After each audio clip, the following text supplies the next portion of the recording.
Dear friend, let's discover more of who we are together. Love, Haley and Amanda.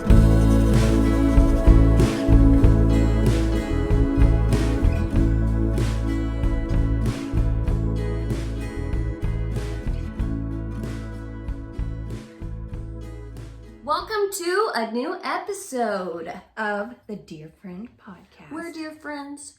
We hope you have dear friends. If you don't, we'll be your dear friends. If you need a pledge to say with your dear friends, we've written one for you. And it's really perfect if you live in America and you love puns. Are you ready? I pledge allegiance to the flag of the United States in America. See why it pertains to America. And rarely in public is where we stand, one friendship under God, indivisible, live purdy, and just us for all. Not justice.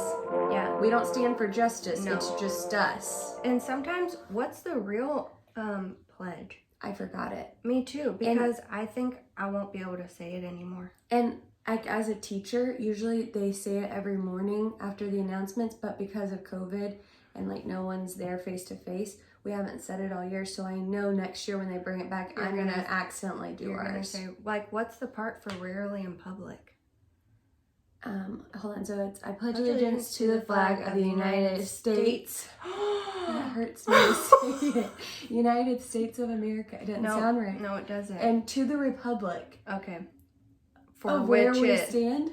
No, for which it stands. One nation under God, indivisible, with liberty and justice for all. I almost said live purdy. Gosh, With we've ruined liberty. the pledge. Maybe we'll get in trouble for it.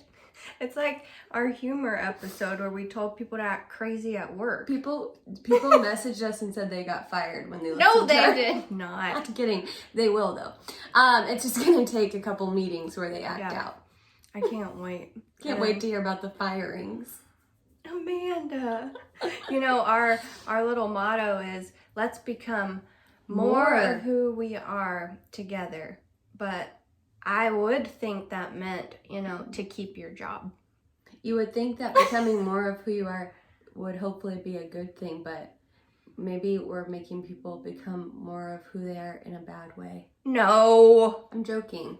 Just, when you're goofy at work, sometimes they call that being unprofessional. Sometimes. But go listen to the humor episode. It's really good. This week we're talking about a new topic that we, specifically this current week, have not stopped talking about. Yeah, And we have a running list of things that we want to talk about on the podcast, and this was not one of them because it snuck up on us this week, so it's fresh. Yes. So, Maris, my husband, he was out of town this week working, and so it was an excuse for us to have a sleepover almost every night this week. And it was really fun, actually. It felt like old times when we were roommates. And I used to live in this house where they live, and so I started to forget about my own house. Yeah, I forgot you had a house. It was an easy slip back in. And so one night this week, we were talking about... Well, because our favorite band is going to play at a really special place in December, and we want to go. Yeah, and so we were like, okay, we need to get the tickets for this. It's our favorite band, Dawes. We've referenced them on many an episode. You can go back and listen to specifically the lyrics episode that we did, because we did a couple of their lyrics. Because Taylor Goldsmith, the lead singer and writer, we think he's a wordsmith. He might be one of the best lyricist, writers, storyteller. I actually was up that night because I accidentally had coffee that day. I didn't tell you this. I was up and it was 3 a.m. and I sent him a direct message on Instagram. You did? How could you not? I forgot because I was high on caffeine at 3 a.m. Oh my God. He didn't respond, which was fine. I don't care. Yeah, I don't think Mandy would like that. Well, no, I wasn't being... No, I just think he's such a good lyricist, and you and I have been talking about those lyrics this week, and so I sent him this quote that is, Thus the task is not so much to see what no one yet has seen, but to think what nobody yet has thought about that which everyone sees. Oh, dear God. And I sent him that quote and said, I think you do this as a songwriter, and I think it's what makes you a standout artist. Can you read that quote one more time? Yes. It says, thus the task is not so much to see what no one yet has seen, but to think what no one yet has thought about that which everybody sees. And I just feel like poets and lyricists, good lyricists, do that, where they point out or they use metaphors from everyday life that it's very common stuff maybe that they say, but they switch the meaning for you to see it in a way you've never seen it before. Right. And I actually think that's why we love David Whyte so much. Yeah, the poet. Yeah, because he sees everyday life stuff and then learns a whole... And Mary Oliver does that. Oh, man. She did that. And yeah, Taylor Goldsmith. So the song that we are talking about, the lyrics got us all up in this conversation that we're going to share today about humming along, and you're going to get what that means once we talk about it. But this song is called A Little Bit of Everything. And the whole song is worth listening to, actually reading the lyrics. It's a pretty long song, so we're not going to read the whole thing, but... No, but every word is gold. And I will say... Smith. Goldsmith. Oh my God, that's his last name. You're welcome. That was a good one. No, so I will say this, that I love their music so much, and the words, like what we're saying, but there's something about seeing this particular band live. Because Taylor, he pronunciates and speaks the words of the lyrics The that delivery. you know. Yeah, the delivery live is like I hear like new stuff that I've never heard every time he does it, and I know the words by heart, but the way he says it, I'm like, oh my gosh, that line, like I haven't really focused on that part before, but he emphasizes it. Like a real storyteller. Yes. Oh my gosh. Like really, really good at his craft of life, being the front person. Yes. So anyways, I would just say, if you think Dawes is good and you haven't seen them live, it will change your world, because they just take it to another level. So anyways, this song, Little Bit of Everything,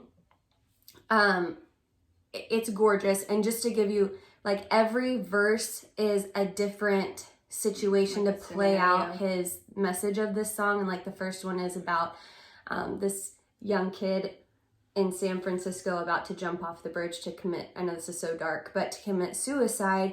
And the officer, he says, hey son, let's talk this thing through with me. Just tell me what you're doing it for.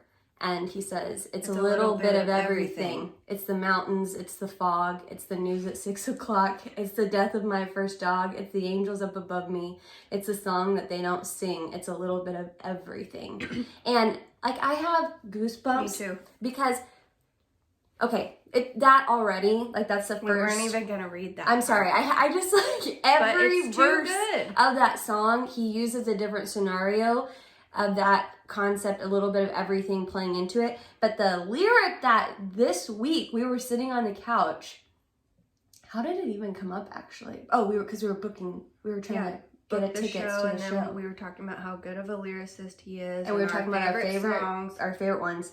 And I was saying that we were both saying that this we think lyric is one of his strongest. So it's in this A Little Bit of Everything song. It says, do you want me to read the whole bottom? The whole last? I mean, I like all of that. Yeah. And then we'll emphasize the line the lines at the end that really struck us. Okay, so it says, it's a little bit of everything. It's the matador and the bull. It's the suggested daily dosage. It's the red moon when it's full. All these psychics and these doctors, they're all right and they're all wrong. It's like trying to make out every word when they should simply hum along. It's not some message written in the dark or some truth that no one's seen. It's a little bit of everything. Ugh. I just, like, It does make me emotional. It's very emotional. But the lines that we were so struck by was whenever he says at the end, it's like trying to make out every word when they should just simply hum along. It's not some message written in the dark or some truth that no one has seen. It's a little bit of everything. And I think it struck us for a lot of reasons, but just to kind of start it off, I think we are all trying to explain and put words to find truths, invisible truths. Mm-hmm. So all the things in life that we can't see and touch and explain, we try to explain them. To understand and make it truth. And so that we have something to live by, hold on to live by. Anchor us. Anything else? I know, I'm just trying to think of. And that's okay. It's very security. It's like our strategic mind, our egos trying to explain and protect us, and that's normal. And I think we all experience that, and we all kind of think it, I don't want to say we all, I'm sorry. We tend to think that it's like one specific answer, thing. like there's an answer. Yeah, and no matter what invisible thing we're talking about. Yeah, I just wanted to quickly say, I think this goes across the board on many different things, like spirituality and really difficult hot topics in politics, specifically around belief systems, like about, I would say things like about specifically abortion, homosexuality, all of these things that are pretty difficult topics, but also relationships and love. Love, like what is love and why do you feel the things that you feel? What is that? Yeah, so whenever we're talking about this today, we're not talking about just spirituality and an invisible force, like if you would call it God or anything like that. That's part of it, but I think in life we're all trying to find answers to the big questions, right? Why are we here? Right. Why do I do the things I do? Is there a creator? What is love? What does true love look like? Where do I stand on these topics and why? Right, and we're searching for those answers because we want a definite truth that when something happens in life where we are feeling grounded in this truth that we have taken as our answer. Right, and I think that we do that so that we're comforted and that we have something secure. And so it sounds like what we're saying is, well, you need to not have that, like that's not real or something, which is not what we're saying, because like Taylor says in the song, it's a little bit of everything. So it's not that I think this was a big epiphany, like it's not that we're saying there's not an answer, but more that the answer is in so many different things that it just can't be one. Right, and I think, like I was telling her, I have so much respect for people in a lot of ways, some people who feel very grounded in the things that they believe and feel about different topics, like about love even, and spirituality, and they're very sure and comforted by it. And I think that's really good, because I would say life is hard and those things it's nice to have something to hold on to. But yes, what you were saying is that it's also that you don't have to find an answer in one place and then you're holding on to it completely 100%. It's kind of like all of it plays into everything. Right, it's a little bit of everything. Even just talking about love, we were trying to talk about love the other day, trying to define it. And it's very hard. Yeah, and the truth is that it's, when your friend's not feeling well and you help take care of them. Or if... Thank you. Or if, you need to stand up for someone, or, it's like it plays out in so many different ways, and they're all contributing to the big invisible truth. you know? And something that's I think the invisible part of love, I know this is kind of a side conversation. You want to have it? Nope. Let's move on then. I'm kidding.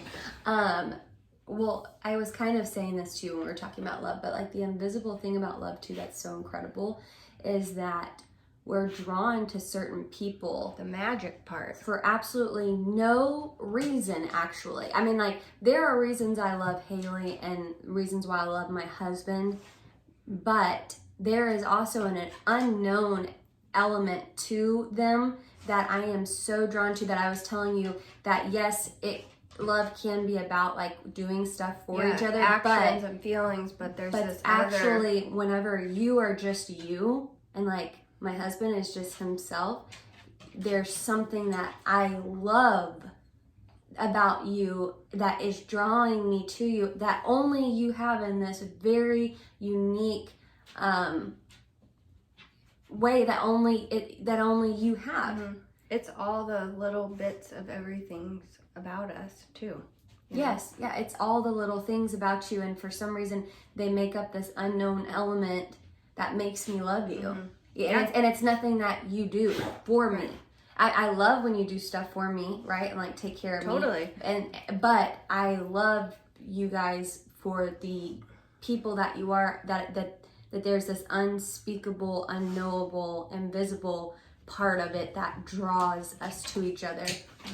And I think that's interesting about love. There is an invisible aspect to it that we can't explain. And you could spend your entire life trying to explain it and put it into words, and it's a little pointless because you could just hum along and experience it and be like, whoa, that felt like love. This feels like love. I don't know what that even was, but that feels like love. So can you tell me real quick, what did you think, like, when the lyric is they're trying to make out every word when they should just be simply humming along? What does that mean to you? Like, try to make it more concrete. Well, for me, it's for me, and I know we were like not sure if we wanted to go deep into this, but for me, I did relate it to spirituality because I remember on my spiritual journey when I was starting to realize that I didn't know a lot of the things I thought I knew 100%. To be your truth. Yes. Then I even more felt like I've got to figure this out. And, we were doing all this research and reading different stuff and, And it was confusing us more. And it was, but we were trying to make out every word, quote unquote, figuring out what is this? What do I believe? Blah, blah, blah. Defining every part of it, making it look and feel a certain way that other people tell you it's supposed to look and feel like. And the more I researched, the more I just realized I don't know if I can ever know this 100%, but I know what it feels like to, quote unquote, hum along, which means to me like be fully present to what's happening in this season of your life, to be fully present with the people that you love and love them. And in a way, that is me experiencing spirituality and God 100%. And being in nature and, trusting my path. That's spirituality, And so, you have to, and I think we're going to read something, but before we get into that part, I just want to say that what I love about the word that he used, that metaphor, trying to make out every word when you should simply hum along. Let me tell you why I love that. Okay, tell me. Tell you. Tell me something. Good. This is going to be good. It better be. Why I love that he says hum along is because we all know that feeling when you like a song but you haven't learned the words yet. And like as a singer, I sing in my car all the time listening to music. Like I just like to sing, and usually I play songs I know so I can like be. It's like very cathartic to sing loud in your car. But when there's a new song that you like but you don't know the words, but you've got to be a part of it and you've got to be singing it, and you're like, pin it down, okay? You know, like you're just trying to be a part of it. You're just trying to be a part of it. And there's something about that metaphor that's so beautiful with this idea about life and the unknown truths and realms, like these invisible realms about life and being human, that it's kind of like, okay, I don't know everything, I don't know all the words, but my God, I like living and I want to make sure I'm a part of it, and so I'm going to hum along and not make every word. Well, because it turns out that beautiful? It turns out that when you try to make out every word, you're not singing and you're not listening and you're not experiencing it, so you're missing the whole thing altogether. And it's kind of like when I was a kid and thought I knew the words, and my parents would be like, that's not the lyrics, and I would fight with them. Like, I'm thinking about Rich Mullins. The real song says, "Hold me, Jesus, because I'm shaking like a leaf." And I swore on my life that he was saying, "Hold me, Jesus, no chicken like on me." And I would... There is no chicken like on me. And I would fight with my parents. I was very young. I would fight with them about this and be like, they would be like, that doesn't even make sense. I was like, I didn't write this song, but that's what he's saying. And I would sing it like that, which I know this is funny, but it's also true that even if we're trying to make out every word, we're gonna get it wrong. I get so many lyrics wrong. Yeah, and sometimes, what if you think you've made out all the words and you're singing it with confidence and you're singing the wrong lyrics? Just hum along. It's also making me think about, like, really experiencing it, like, instead of trying to be so, like, have everything so mentally figured out, is like being at a concert. Yeah. You know, as I actually... Gotta let go and let God at the concert. I've seen people who I've brought to a concert, or you've brought to a concert. It's fun to go to concerts with people, because I think it tells you a lot about them. Yeah, well, but I remember someone specifically... Can't wait. ...that... he really wanted to be as into, it was actually Dawes, as we were, and we were singing every word. And so he didn't know every word even a little, but he was trying, and guess what? He didn't look cool doing that. I think that him trying to figure out, oh God, can I, like, say all the words like them, like, probably distracted him, you know? Yeah. And he may have missed part of the experience, and I've done the same thing. I've gone to concerts with people, and I wanted to seem like I knew just as much stuff as they knew. Yeah. And so I try to pretend, but I was in my head the entire time when I could have just been like, enjoying it. And I think that that's a vulnerability thing. It's you saying, I don't know all of this, but I'm into it. Yeah, I think that's why the metaphor is so beautiful, is because it fully plays out. It's kind of like, it's just, life is this beautiful thing. It's complicated. There's a lot to it that we don't know for sure. There's a lot of, and that's actually such a weird thing about life, to think about that. We're living here very physical on this earth in our physical bodies, but there are so many parts of us because of our minds, and I believe in souls, that it is like this whole other existence that you're trying to figure out on top of the physical world. And so this beautiful life that we get to experience, even the hard stuff of it, instead of trying to act like we've got it all figured out, I think the most beautiful thing is to just try to be a part of it every way you can, in all the little things. Yeah. And realize that all the little things are little individual pieces that don't maybe seem important in the moment, but that they all add up to be all the stuff that matters. And this podcast episode wouldn't be a Dear Friend podcast episode if we didn't quote David Whyte.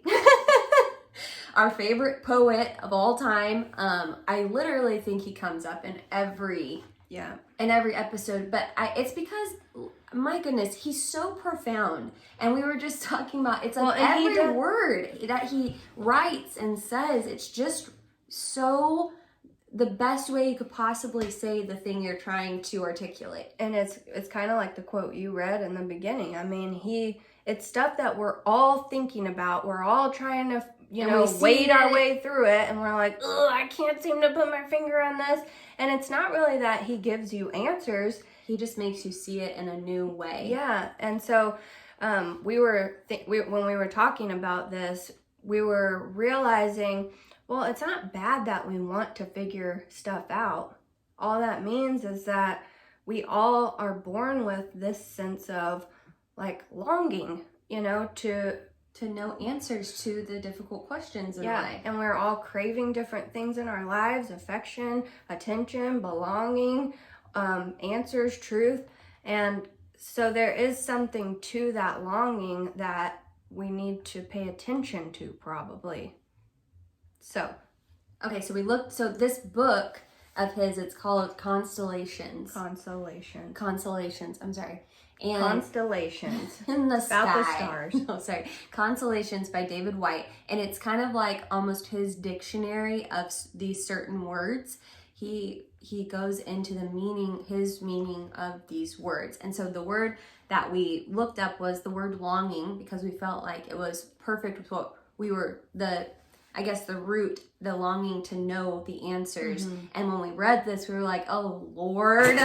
And it's like these tiny little almost essays, and we always think we can pull one little baby line out. We cannot. So, Haley, why don't you read that first part, and then we'll talk about it, and then we'll read the second one and talk about it. Okay. This first part says, longing calls for a beautiful, grounded humiliation, the abasement of what we thought we were, and strangely, the giving up of central control while being granted a new, watchful, scintillating, peripheral discrimination. The static, willful, central identity is pierced and wounded, violated and orphaned into its own future, as if set adrift on a tide, like Moses in his floating cradle, bumping along the reeds of the Nile. Cheese and crackers. What's that mean to you? Okay, well, let me talk to you about, first off, as a type A control freak person, giving up central control, I don't like it. No, well, and being humiliated that you're not who you thought you were. Uh-oh. Right, and I think like that doesn't sound good. I think that it's a really hard concept, because if you like to be in control, which there's some people who like to give up control. I am a person who really likes control. It's a problem. It really is. I'm in the car. I can't let you drive. I don't want to drive. I don't want you to drive me anywhere. It doesn't bring out the best qualities in either one of us. That's like a dumb small thing, but I'm just saying, like, I'm super, super type A. I like to be in control, and so giving up the central control part scares me. But this is what this meant to me. Do you want to hear what it meant to me? Absolutely. Okay, so because it's specifically talking about longing. Right, that what I got from this is that, like, we're wanting those answers. We're wanting the anchor. It's like you don't want someone to tell you what to think, but you kind of do. Sometimes you want someone to just like make the decision for you, or you just want to be able to be like, yep, this is my truth. I'm holding on to it. It's anchoring me. I'm grounded. And I don't have to think about this again, because I've made a decision about what I believe, and here it goes. And I'm going to be so adamant about it that we can fight about it if you don't believe the same thing as me, because I know it's truth. It's the only thing getting me through. Because I decided 100 years ago when I was 10. Kind of, sometimes, yes. And so, to me, it's kind of like when we are trying to hold on to that stuff and make it our truth and make it our grounding, we're in central control. Mm-hmm. You know what I mean? Like we're holding it all together. We've got it all figured out. If you ask us a question, we know the answer. We know the scripture to back it up. I'm kidding. It's not all about religion. I'm talking about love too, and things like that. And so what he's saying is that you have to be willing, you have to strangely give up that central control while being granted a new, watchful, scintillating, peripheral discrimination, which means it's not so on the nose. It's a little bit it's of a little everything. Yeah, it's a little bit on your peripheral. It's not the thing right in front of you. It's everything. And then my favorite part of that is that into that, then you get set out on this your own future, but as if set adrift on a tide, like Moses in his floating cradle bumping along the reeds of the Nile. That is a physical, natural description of humming to me. Yep. Because humming along. Yes, because you've got to go with it. You are wherever the river takes you. You're gonna bump in. Yeah, you're gonna bump into stuff, but like you're in your little cradle, so you've got you belong to yourself, but you got to go along on the journey, and you've got to be watchful, and you've got to be present and have that peripheral discrimination. Yeah, I think that's so incredible. I know, because that's being set afloat on a tide. You don't feel a bunch of control. No, and I think that the beauty of the word longing while he's talking about it is because if we say like, nope, this is the truth 100%, we're holding on to this, not gonna even consider anything else, then we don't have longing. Yeah, and you can't go anywhere. I'm thinking and about some people are probably like, good, you don't want to be longing because then you don't know the answers and you're like a parasailing with no boat. Yeah.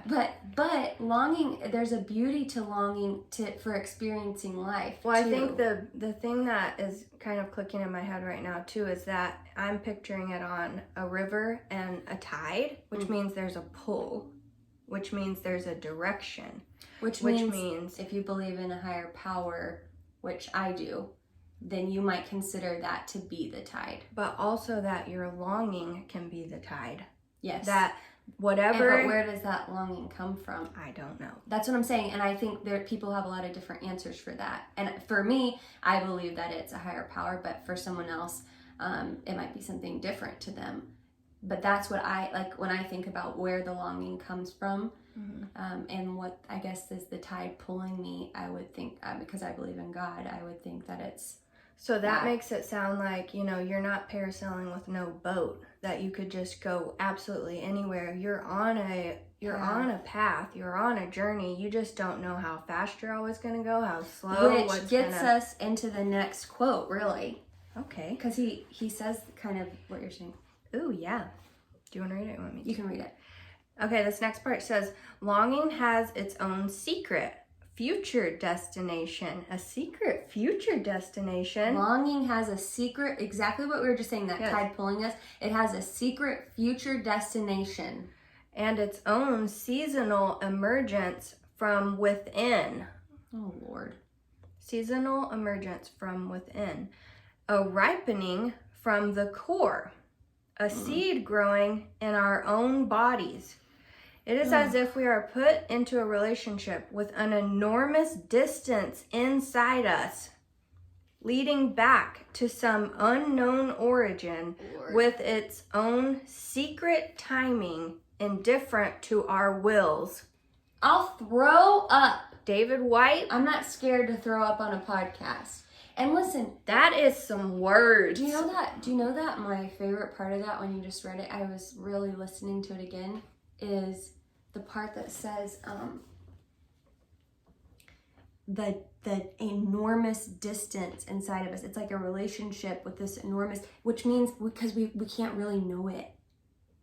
But we're drawn to it, like it's pulling us, like you're saying, but like we don't know it until it's revealing its secrets to us along the way. And I just want to say that feels so accurate to me. It does. That feeling, and this is what I'm saying about David Whyte, being able to explain what we know, but don't see, like he just put words and to a invisible thing that we're trying to describe. Yeah. Yeah, and I just really think that big distance between us and this relationship with longing is such a beautiful thing, and it's so unlike anything else I think that we experience in life. Because everything's so tangible in the physical world, and this distance between us and longing that is guiding us. And that it's not he always talks about this road that's outside of us, but that it's mirrored inside of us. Yeah. And I think that what we're looking for, kind of all of us, is this deep, deep part of ourselves and where it started and what that unknown origin is or whatever. And that enormous distance, when you hear distance, I picture like a road going out, but then he says distance inside of us, and then he says ripening, and I imagine something on the outside, and then he says from its core. And so I think that this longing is something that is drawing us down our paths, but it's also drawing us deeper inside of ourselves, discovering more of who we are and the kind of people we want to be in the world and what we do believe about the world and existing inside of it. But with a little bit of everything. It's the matador and the bull. Which, okay, the matador and the bull thing. Yeah, what does that mean to you? Well, because when we have gone to Spain, we've chosen not to go to those performances because the bull dies at the end. Out. And it's we don't like, I don't like the concept of it at all, and I don't want to watch it. And people talk about how intense the emotion is. It's kind of like we were saying this last night, that we can become so desensitized when we watch things on a screen. So whether it be a sex scene or death or whatever, and we're so detached from it and desensitized that it might make us twinge or something. But if it were to happen in real life, like my theater professor in college would say, you guys watch sex scenes on television or movies, and he was like, but in live theater, if I reached over to the actress and unbuttoned her top button slowly, like her top few buttons, he was like, the sexual tension would be so evident in the room that we didn't even kiss or anything, but you feel that emotion so strong. And so, like, I think it's the same thing when you go to see the matador and the bull, because yes, we see killing and things like that on TV or movies, but when you're there to experience a soul leaving in this way that is an art form, actually, but I still don't want to see it. It makes, when it says the matador and the bull, it's like the two sides of that story. They're very different. One is going to die. One's trying not to die. They're very different and very the same. Yes, and it's a little bit of everything. I love it. I love that first verse that you talked about, that about the kid, him, why do we do things? Why do we feel the way that we do? Why do I struggle with certain things? It's not one answer. It's a little bit of everything. Yeah, it's the way I was raised. It's the way my parents were raised. We were talking about this last night too, about how it's so interesting that our parents are who they are because of the people and experiences they had growing up, and then they're highly influencing us, but as a different culmination of what they experienced. So we're getting a different, and it's just like it's so many small things. It's not one thing that are playing into us developing into who we are. Right. And I think that a lot of us wish we could just be like, why am I like this? It's because of this. I can fix that one thing, and now I'll be the person I wanted to be. But thanks, therapy. Yeah. But the truth, it's that first line. Longing is that beautiful humiliation that we're not exactly who we think we are. And we have to give up control and go along this tide and try to be fully present and experience everything. It's a little bit of everything. It's the matador and the bull. Oh, you guys have to listen to that song. I'm going to cry. But so good. That's what we've been talking about all week. It's so funny. We have, like she said, we have a list of topics, and then this is something we couldn't stop talking about. And I was like, I think we need to have this conversation more. I honestly feel like we're just scratching the surface too. Like I could keep talking about it around and around. And I just wish we could sit at a table with every person listening and all talk about this, because I just feel like there would be so much insight from all of us and different answers and different perspectives. And so if you want to, we would love to hear from you. The best way obviously is through social media. if you're listening to this episode and you have thoughts about this or something that we said, please message us. Yeah. Because we love talking about these things because we think they're important and we're exploring them together. And so we want to hear what you guys are thinking too about these things. I love when I get specifically, my niece, Michaela, she sends me like a text message after she listens to every episode and tells me what she thought. And I love that because too, a ton. I'm so interested in what we're saying that I'm curious what other people are thinking too about it. So me too, a ton. Message us, comment, whatever, to let us know at dearfriend.podcast. Also, if you like this episode, leave a review. If you're watching on YouTube, like and subscribe for more makeup tutorials. I'm kidding.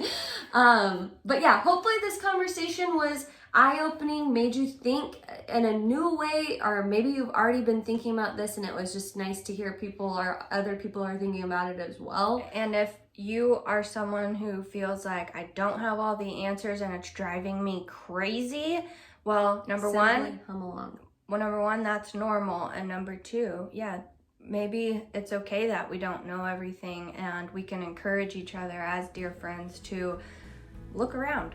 I mean, just like that other quote we talked about on the Belonging to Yourself episode, alertness is the discipline to familiarity. And so if we can all help each other, realize that we are on a beautiful journey and notice all the beautiful things happening around us and notice all the little bits of everything, then I think we're gonna be just fine.